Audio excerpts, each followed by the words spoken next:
মিন আইয়ামিন আহাব্বু ইলাল্লাহ মা মিন আইয়ামিন আহাব্বু ইলাল্লাহ ইউতাআব্বাদু লাহু ফীহা মিন আশরি যিল হিজ্জা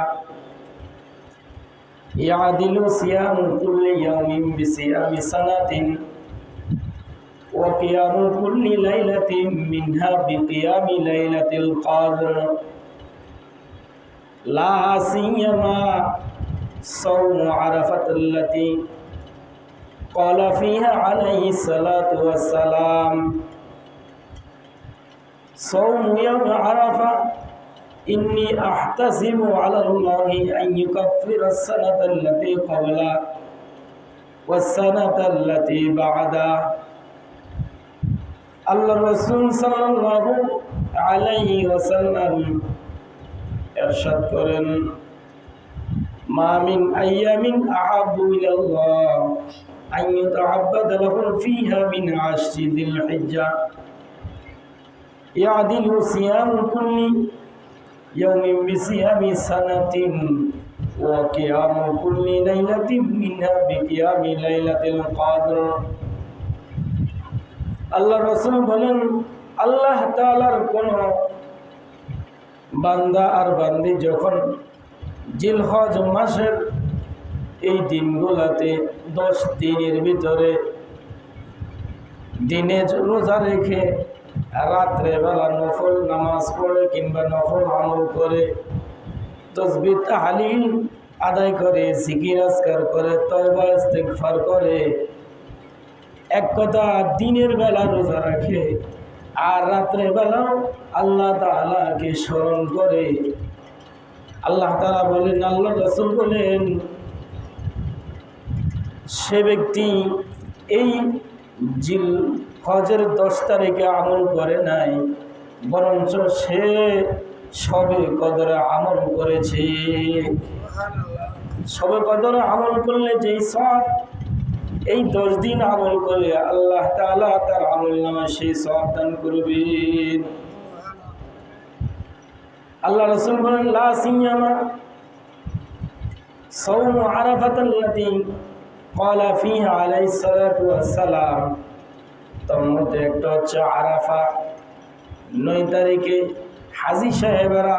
হজ করতে গেলে দেখো আমরা আরাফার ময়দানে পুরো বিশ্বের যত মানুষ আছে সবাই একসাথে হয় ওই 9 তারিখে আরাফা। আল্লাহ রাসূল বলেন কেউ যদি সাওমু ইয়াউমি আরাফা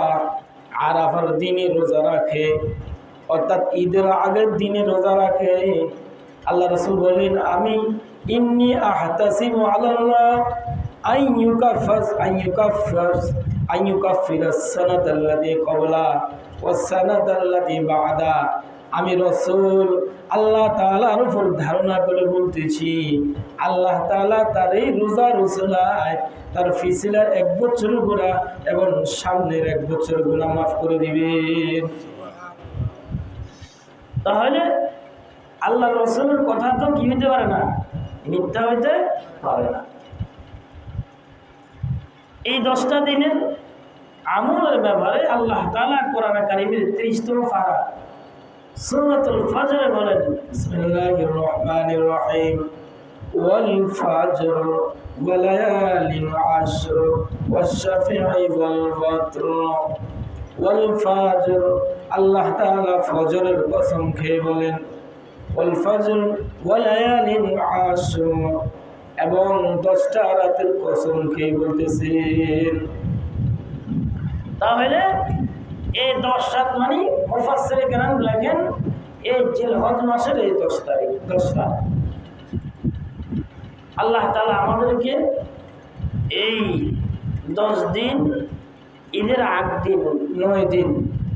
এই 9 দিনে দিনে রোজা রেখে রাত্রে আমল করার তৌফিক দান করুন।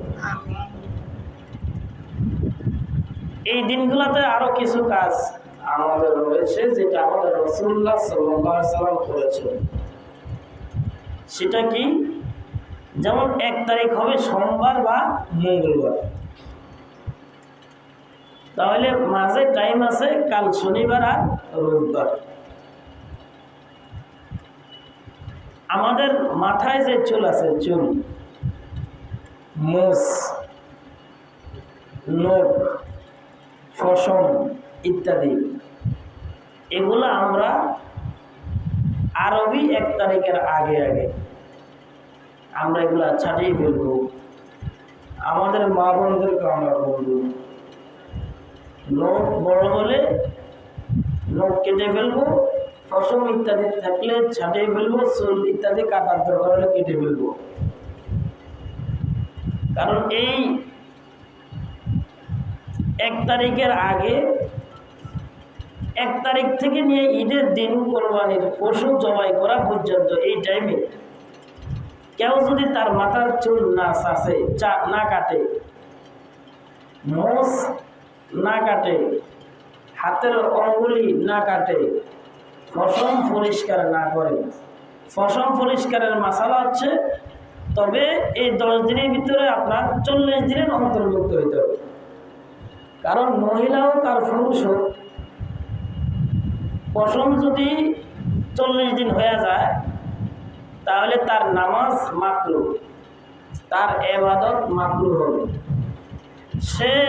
তার জন্য কর্তব্য নয়, সে খেয়াল রাখা দরকার।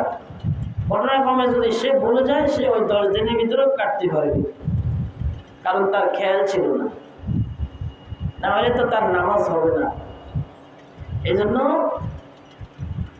এই 2 দিনের ভিতরে, অর্থাৎ জিলহজের মাস শুরু হওয়ার আগে আগে আমরা যদি আমাদের নখ, মোষ, চুল, পশম ইত্যাদি পরিষ্কার করে ফেলি,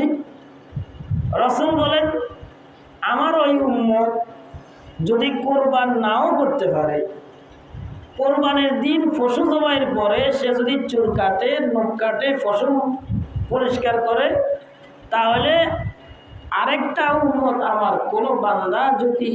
কোরবান করলে যেই সওয়াব আল্লাহ তাআলা তাকে দিবেন,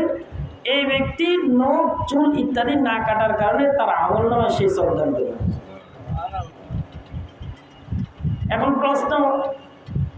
এটা তো যে কোরবান দিতে পারে না তার বেলায় এই সওয়াব, আর যে কোরবান দিবে,